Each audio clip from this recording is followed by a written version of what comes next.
There was a question that flashed up on the screen. It's taken off now, but if you'll put it back up there, I'm going to read it, and then I'm going to try to address it, unless you lost it. Bill, you spoke about forgiving others. Does forgiving others always mean going to others?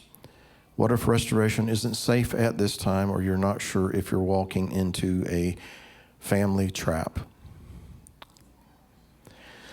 Well, you would have to define for me exactly what you mean by safe.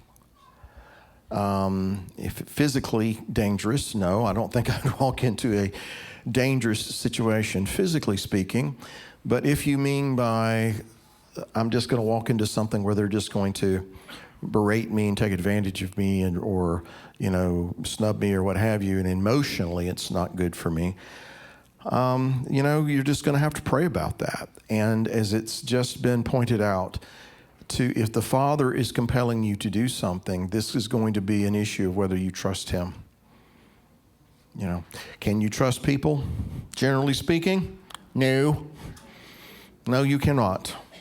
But you can trust the Father. And so if He is motivating you to do that, whether or not it's emotionally going to be a bit challenging for you, you're going to have to decide whether or not it's Him telling you to do that or not. And if it is, then you need to trust Him in this. I would not go into a situation that was, a threatening situation to your bodily harm. I wouldn't endorse that necessarily. But otherwise, you're just going to have to trust the Father on it. I've got some things that I've got to do. God wasn't just talking to y'all out there. He was talking to me too. I have some things that I need to do.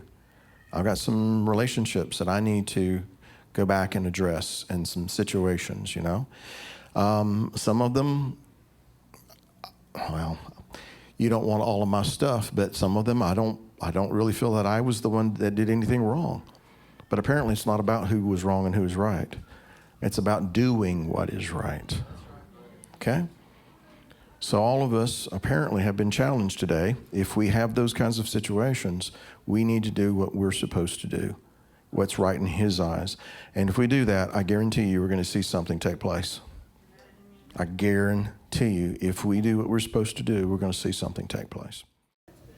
Follow-up. Does this apply to non-believers as well as believers to approach them to make amends to relationships? Are you asking, do you go to unbelievers to make things right with them if you have done something to harm them or to hurt them?